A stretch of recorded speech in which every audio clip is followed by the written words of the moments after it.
Method of joins is a method to find the forces in all the members of a particular truss। तो जब हमें truss के सारे member में force को फाइंड आउट करना होता है तो हम मेथड ऑफ जॉइंट्स का यूज करेंगे। सपोज एक एग्जांपल हम लेते हैं। मान लीजिए एक ट्रायंगुलर ट्रस है हमारे पास। किसी ट्रस का बेसिक एग्जांपल होता है एक ट्रायंगल, इस तरीके से। मान लीजिए ये तीन मेंबर हमारे पास हैं, ए बी, बी सी और सी ए, और तीनों को कंबाइन करके हमने एक ट्रस को बनाया। ए बल अब ट्रस के सी पॉइंट पे एक लोड लग रहा है, सपोज 10 न्यूटन, और यहां ए पर एक जॉइंट लगा हुआ है, सपोज हिंज जॉइंट, और बी पे जो जॉइंट लग रहा है वो सपोज रोलर जॉइंट है। तो हमें अब इस ट्रस के सारे मेंबर यानी कि ए बी, बी सी और सी ए में लगने वाले फोर्सेस को फाइंड आउट करना है। जैसा कि हम बीम को कुछ सपोर्ट प्रोवाइड किया करते थे, सेम उसी तरीके से ट्रस भी कुछ सपोर्ट पे रखा होता है। जैसे कि अगर बात करें पॉइंट ए पे ये लग रहा है एक हिंज सपोर्ट, और पॉइंट बी पे लग रहा है रोलर सपोर्ट। तो जैसे हम बीम के केस में बोला करते थे, जब एक एंड पे एक सपोर्ट और दूसरे एंड पे दूसरा सपोर्ट हुआ करता था तो वो बीम हुआ करता था सिंपली सपोर्टेड बीम। सेम उसी तरीके से इस तरह के ट्रस को भी बोला जाता है सिंपली सपोर्टेड ट्रस। नाउ हमें ट्रस के मेंबर्स में फोर्स निकालने से पहले ए और बी पर लगने वाली रिएक्शन को फाइंड आउट करना होगा। तो because A is a hinge joint, यहां पे दो रिएक्शन लगेंगी, लेकिन चूंकि ट्रस के ऊपर केवल एक वर्टिकल लोड लग रहा है तो यहां एक ही वर्टिकल रिएक्शन आएगी। मान लो यहां पे रिएक्शन लग रही है आर ए, और बी पॉइंट पे रिएक्शन लग रही है आर बी। क्योंकि ये रोलर जॉइंट है तो यहां तो केवल एक ही रिएक्शन होगी वर्टिकल डायरेक्शन में। अब हम मान के चल रहे हैं कि सारे मेंबर की जो लेंथ है that is 1 metre, A B equal to B C equal to C A equal to 1 metre.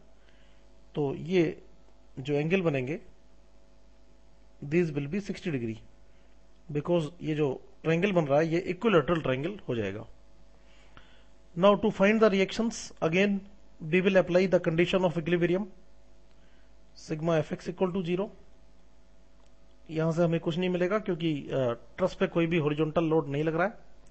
Second condition होगी sigma F Y equal to 0, जिससे हमें मिलेगा R A plus R B equal to 10, equation 1। उसके बाद हम again sigma M equal to 0 A point के about suppose, तो ये हो जाएगा 10 इंटू इस 10 वाले फोर्स का मोमेंट हो जाएगा ए के अबाउट 10 इंटू 0.5, क्योंकि इसकी line of action A B के जस्ट मिड पॉइंट से पास करेगी, क्योंकि ये एक इक्विलैटरल ट्रायंगल है और ये क्लॉकवाइज मोमेंट देगा। तो we are taking it with positive sign, minus RB का मोमेंट आएगा RB into 1, this is equal to 0। So we will get RB equal to 5 newton and R A equal to 10 minus 5, because दोनों का summation 10 है। So this is also 5 newton. So RB will 5 newton and R A will also be 5 newton. एक चीज यहां पे ध्यान देने वाली है कि जो ट्रस के ऊपर लोड लग रहे होते हैं वो हमेशा जॉइंट पे लगते हैं। जैसा कि हम यहां देख रहे हैं जो लोड लग रहा है वो जॉइंट सी पे लग रहा है। ट्रस के मेंबर्स के बीच में कहीं भी कोई लोड इस तरीके से नहीं अप्लाई होगा। ट्रस में हमेशा लोड जॉइंट पे लग रहे होंगे। तो अगर हमें ट्रस के सारे मेंबर में लोड को फाइंड आउट करना है तो सबसे पहले रिएक्शन निकालनी होगी, जैसा कि अभी हमने निकाला। और रिएक्शन को निकालने का वही मेथड होगा जो बीम के केस में हुआ करता था। कंडीशन ऑफ इक्विलिब्रियम को अप्लाई करना है और रिएक्शन को कैलकुलेट कर लेना है। अब मान लीजिए कि ये मेंबर है सपोज इस तरीके से ए बी, तो जब हम लोड को अप्लाई करेंगे तो इसमें कुछ फोर्स डेवलप होगा। मान लीजिए मेंबर में इस तरीके का फोर्स डेवलप हो रहा है यहां से और यहां से, जो कि जॉइंट्स को अपनी तरफ पुल करने का काम कर रहा है ऐसे। तो जब इस तरीके का फोर्स किसी मेंबर में डेवलप होता है तो इसे बोला जाता है टेंसाइल फोर्स। और जब मान लीजिए कोई मेंबर ये है, सपोज अगेन ए बी, और इसमें इस तरीके से कोई फोर्स डेवलप हो रहा है जो कि जॉइंट को अवे करने का काम कर रहा है, यानी कि उनको कंप्रेस करने का काम कर रहा है, तो इस तरह के फोर्स को बोला जाता है कंप्रेसिव फोर्स। तो किसी ट्रस के मेंबर्स में आइदर टेंसाइल और कंप्रेसिव इस तरह के फोर्स इंड्यूस होंगे। अब जैसा कि हम इस ट्रस को देख रहे हैं एबीसी, हमें इसमें पता नहीं है कि किस मेंबर में कैसा फोर्स जनरेट हो रहा है, तो हम सारे मेंबर में टेंसाइल फोर्स मान के चलते हैं।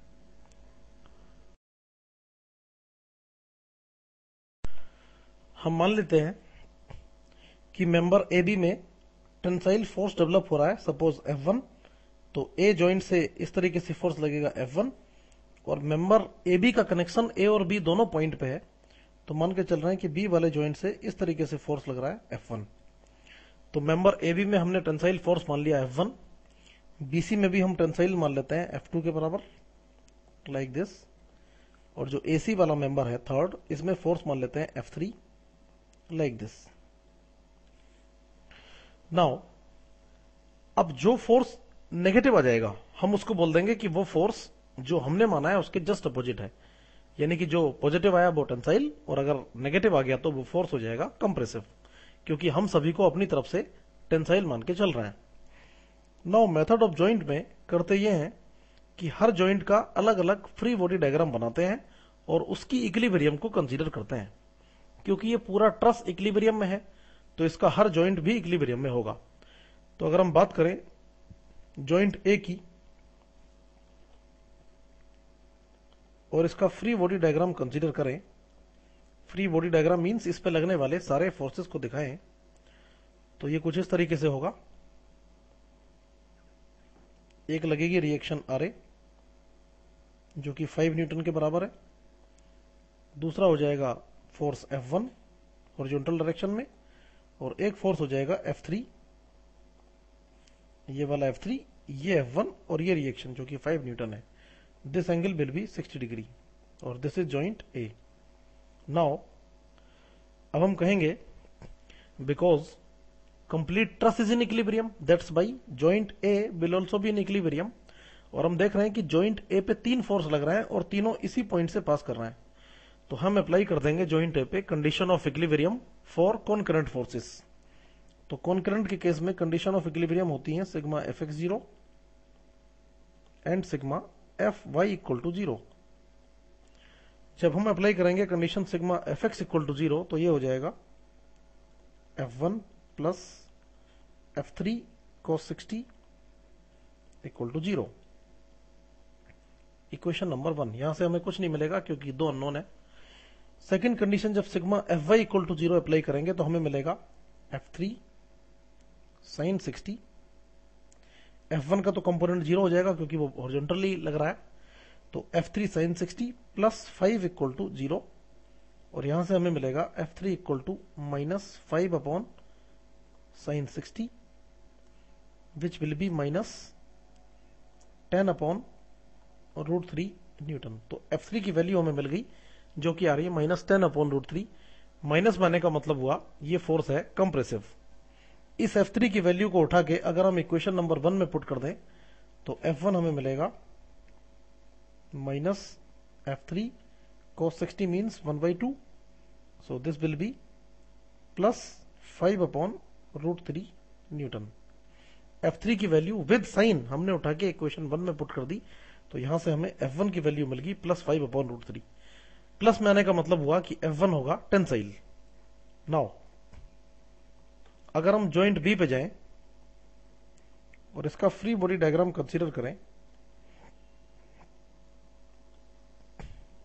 तो ये कुछ इस तरीके से होगा। ये फोर्स लगेगा F1, जब जॉइंट ए पे जाएंगे तो इस F1 को देखेंगे और जॉइंट बी पे जाएंगे तो इस F1 को देखेंगे, और एक फोर्स लगाएगा F2, ये एंगल रहेगा 60, और ये लग रही है रिएक्शन RB जिसकी वैल्यू अगेन 5 न्यूटन है। यहां भी हम दोनों कंडीशन ऑफ इक्विलिब्रियम अप्लाई कर रहे हैं, सिग्मा Fx0 और sigma Fy0। Sigma F X zero करने पे हमें मिलेगा minus F one minus F two cos 60 equal to 0। तो F1 की वैल्यू हम देख ही चुके हैं, जो कि आ रही है +5/√3। सीधे इस इक्वेशन में उठा के जब हम पुट करेंगे तो ये हो जाएगा -5/√3 minus F2 into 1/2 cos 60 is half equal to 0। तो F2 हमें यहां से मिलेगा -10/√3 न्यूटन। सो जो तीन अननोन थे हमारे पास वो तीनों निकल के आ गए, F1 F2 F3। तो now we will write the answer.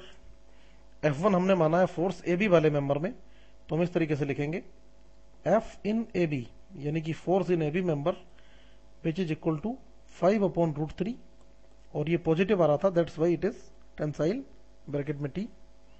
Now F2 की अगर बात करें तो ये हमने माना है फोर्स BC मेंबर में, तो हम लिखेंगे F BC, ये आ रहा है -10/√3, तो हम यहां पे जस्ट लिख देंगे 10/√3 और ब्रैकेट में C मीन्स कंप्रेसिव।